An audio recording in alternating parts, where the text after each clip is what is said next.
Em Brasília, um banco foi condenado a devolver o salário de um cliente e ainda pagar indenização por danos morais por ter retido o salário para pagamento de uma dívida. Depois de 10 anos desempregada, Marilene conta que estava ansiosa para receber o primeiro salário. Mas quando foi conferir o depósito, levou um grande susto. Não tinha salário, né? Então você fica sem chão, né? Olha, eu não sei nem descrever o sentimento que eu fiquei naquele momento. Marilene conta que veio até a agência para conversar com o gerente e entender o que tinha acontecido. Foi aí que ela descobriu que o salário no valor de R$ 1.058 tinha sido retido para pagamento de dívida antiga que ela tinha com o banco. Inconformada com a situação, ela resolveu procurar a justiça. A ação judicial foi feita com base no artigo 7º, inciso 4 da Constituição Federal, que diz que o salário é um direito do trabalhador, protegido por lei para assegurar a própria subsistência ou da família, sendo proibido penhora ou apossamento. Ficou comprovado que Marilene tinha uma dívida referente a R$ 2.300 sem juros. Mas, segundo a decisão, mesmo que a correntista tenha dívidas com o banco, é ilegal a retenção integral do salário. O banco, além de devolver o valor retido, também foi condenado a pagar indenização de R$ 3.000 por danos morais. Ninguém pode ter nada de sua conta retirado sem o devido processo legal, sem a devida autorização judicial ou sem um contrato realmente válido, vigente, né, que possibilite, dentro dos limites legais, né, você ter uma consignação no seu contra-cheque ou um desconto na sua conta corrente por alguma dívida que realmente você tenha. O banco informou que todos os débitos em conta são feitos com autorização dos clientes. No caso citado na reportagem, não havia um contrato assinado pela cliente como prova da negociação e, por isso, o parecer foi favorável à correntista.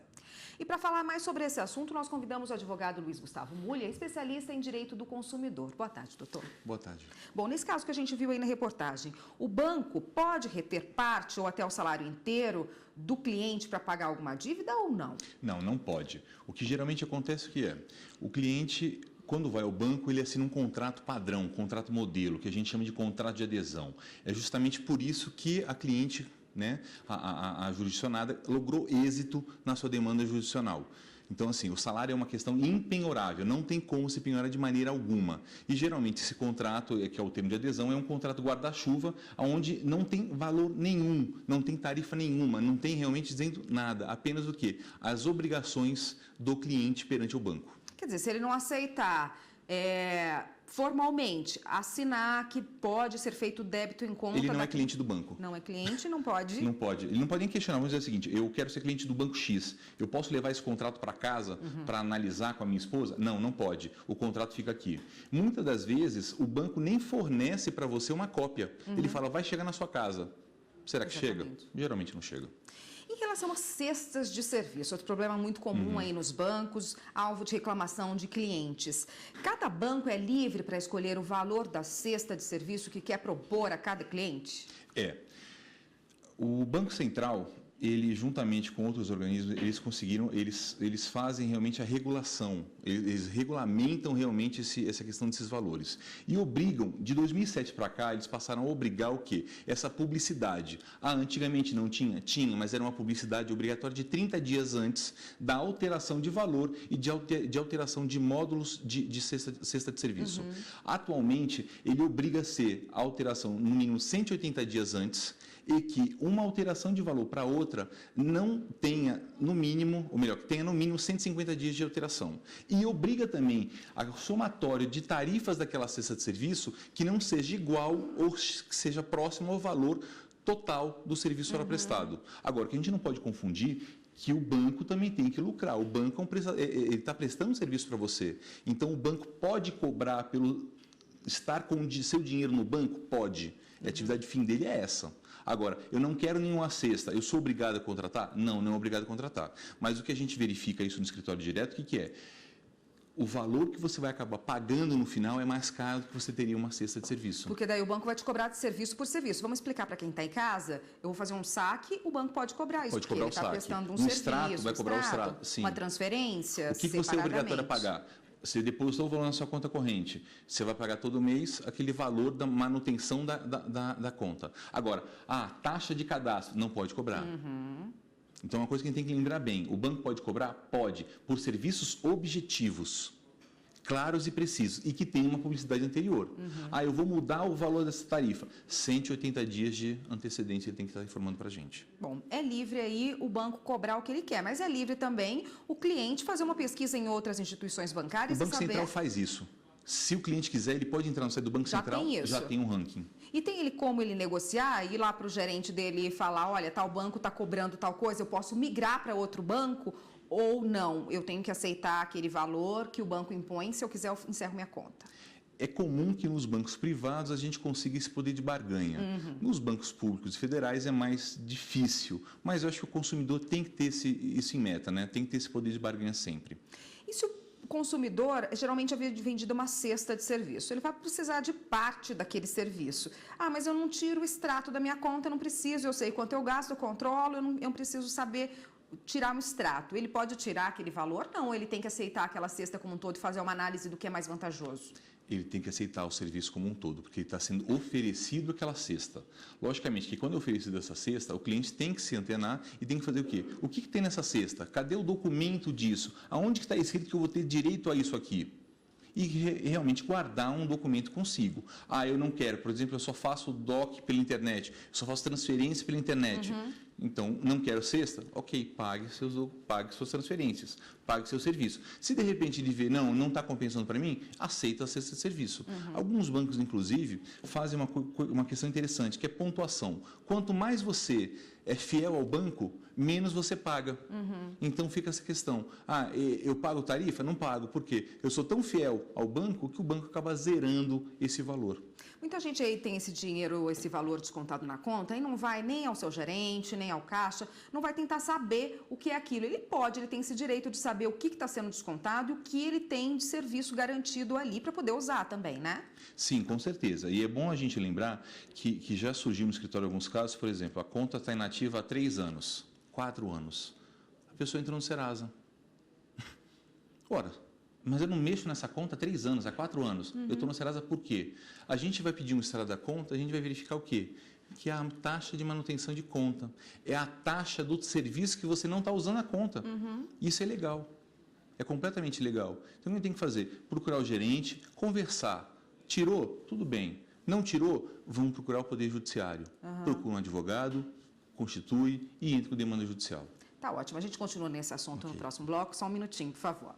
Aqui no estúdio nós voltamos a falar com o advogado Luiz Gustavo Mulha, que é especialista em direito do consumidor e hoje conversa conosco a respeito dessas taxas, de todos os serviços bancários que são fornecidos e que o consumidor deve ficar muito atento. A gente já falou sobre vários assuntos no bloco anterior, doutor, mas transferência irregular agora. Acontece muitas vezes de pela internet a pessoa descobrir que foi feita uma transferência irregular da conta dela para outra conta. Quem é responsável por isso? Faltou segurança ali na transação? O nosso entendimento é que o responsável por esse seguro, o responsável por essa segurança é o banco, é a instituição financeira. Por quê? Porque para você ter o acesso efetivo ao banco, o banco obriga você a instalar uma série de seguranças, uma série de segurança. Seja um Java, seja um antivírus, seja um bloqueador, ele obriga a gente a fazer isso. A partir desse momento que há uma fraude, há um ato irregular, o banco é responsável por isso. O que o consumidor tem que entender é o quê? Acontece. Primeira coisa que tem que fazer, ligar para o banco comunicar, sair efetivamente de casa, ir numa delegacia. Os municípios que possuírem a delegacia de internet, de crimes cibernéticos, procurar essa delegacia especializada. Aqui não possuir, ir em qualquer delegacia da Polícia Civil e fazer ocorrência policial. Isso é o importante. Com essa ocorrência policial, tira uma cópia, leva na instituição financeira, no banco, e faz a ocorrência no banco disso. Esse dinheiro, provavelmente, depois de uma série de protocolos internos, vai ser devolvido para você. Clonagem de cartão, outra coisa muito comum que a gente vê aí diariamente acontecendo no comércio E de quem é a responsabilidade nesse A caso? mesma coisa, instituição financeira. O banco coloca, o banco disponibiliza, o banco te cobra uma taxa de manutenção, o banco te cobra uma taxa de cartão de crédito. Se acontece qualquer furto, seria um furto qualificado ou qualquer desvio, o banco é responsável por isso também. E o procedimento é o mesmo. Identificou, liga para o banco para cancelar, vai na delegacia, faz ocorrência e faz os protocolos internos do banco. E se ele não percebeu ali que o cartão dele foi clonado, só vai perceber 2 ou 3 faturas depois, ainda tem como reaver esse dinheiro? Sim, tem como reaver. O que a gente tem que verificar o que é a questão do tipo de cobrança. Se eu vou cobrar do banco, eu vou ter que trabalhar com prescrição e decadência de ação.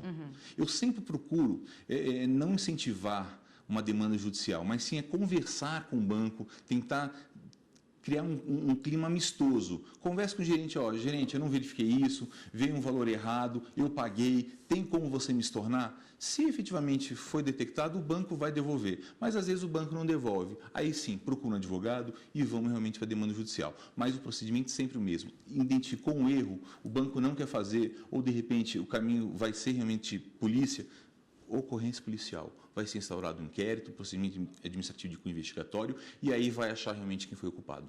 Boletos falsos, outra coisa que acontece muito, outro golpe aí, que de repente a pessoa se viu diante de um boleto, acha que tem que pagar aquela conta, não é da instituição em que ela estava habituada, ou é um boleto de alguma associação que ele acha que tem que pagar por conta até da atividade profissional que exerce, só que é uma taxa irregular. Se a pessoa vai lá e cai nessa, paga esse boleto, depois percebe que caiu num golpe aí, tem como reaver esse dinheiro? Olha, reaver esse dinheiro só com demanda judicial. E isso ainda acontece porque, como eu estava dizendo anteriormente, o Brasil não entrou ainda na efetividade do Pacto da Basileia II, que obriga a gente trabalhar com boletos registrados. A partir do momento que eu tiver um boleto registrado, essa questão de troca de boleto, instituição financeira, valor, nome, CNPJ, CPF, vai acabar, vai ficar tudo linkado. Você vai saber efetivamente do que se trata essas informações. Então, hoje, se acontece isso, pagou errado, foi enganado, demanda judicial contra o banco e contra essa instituição financeira. Ah, mas eu não sei, ou contra esse proprietário do boleto, digamos assim. Ah, mas eu não sei quem é. Notifica o banco vai ter que realmente fornecer essa informação. O banco vai fornecer o quê? Sigilo bancário, não posso fornecer esses dados. Não tem problema. Demanda judicial que o banco forneça quem foi que recebeu esse dinheiro. O cliente não pode ter esse prejuízo. Ah, o banco não quer fornecer? Então o banco que ressarça o cliente. Tá ótimo, doutor. Ainda teria assunto para a gente ficar mais meia hora conversando, mas não vai faltar oportunidade. Eu conversei aqui com o doutor Luiz Gustavo Mulha, que é advogado especialista em direito de consumidor, e conversou com todos os problemas e taxas aí bancárias e no que o consumidor tem que ficar atento. Obrigada pela participação. Obrigado. Até uma próxima, doutor. Obrigado.